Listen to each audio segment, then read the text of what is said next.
From Washington, this is VOA News.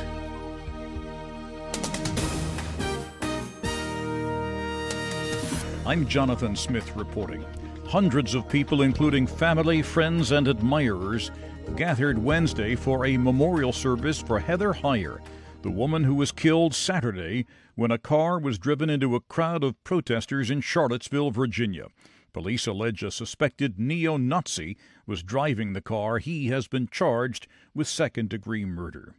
Heyer's mother, Susan Breaux, spoke at the service. And I think the reason that what happened to Heather has struck a chord is because we know that what she did is achievable. We don't all have to die. We don't all have to sacrifice our lives.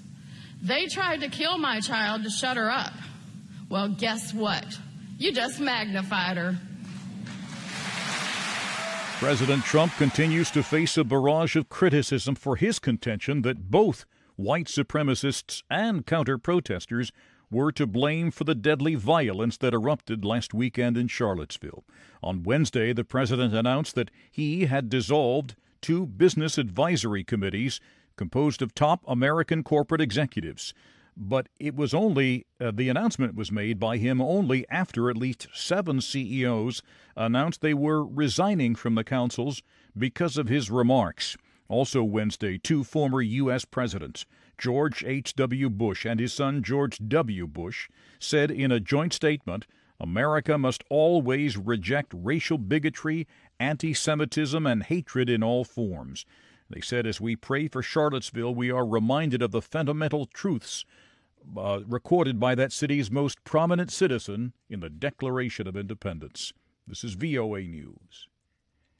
A United Nations representative in Sierra Leone said Wednesday he is losing hope that rescuers will find survivors after deadly mudslides in Sierra Leone's capital killed more than 300 people. Sunil Saigal, the UN resident coordinator for Sierra Leone, told the British broadcaster Sky News that he believes rescue operations will soon cease as the hope of finding further survivors diminishes. Nigerian President Muhammadu Buhari has been in London since May seeking treatment for an unspecified ailment. Last week he announced that he is ready to return home, but Nigerians are growing impatient. An online campaign known as Resume or Resign is gaining traction across the country. Chika Odua reports for VOA from Abuja. VP Yemi Osinbajo has been an active acting president. He has carried out the daily duties of state, and he has been pushing an economic agenda to attract foreign investors in hopes of lifting Africa's most populous nation out of its recession. Last week, Buhari announced that he is ready to return from London and is waiting for his doctor's approval, though the Nigerian people remain in the dark about the president's exact state of health. His advisors and the First Lady say he is recovering and doing fine, but there is much doubt. Nigeria's constitution requires a 2/3 vote of the president's cabinet, as well as confirmation by a medical panel that the president is, quote, incapable of discharging the functions of his office, end quote, before he could be removed. Chika Odua for VOA News in Abuja. Iraq is looking for international help in gathering evidence against the Islamic State for possible charges of crimes against humanity. The Foreign Minister Ibrahim al-Jafari has sent a letter to United Nations Secretary General Antonio Guterres asking for, quote, international expertise in helping bring criminal charges against ISIS. A judge in California on Wednesday sentenced a defendant in the 2014 murder and robbery of a Chinese engineering student to life in prison without parole.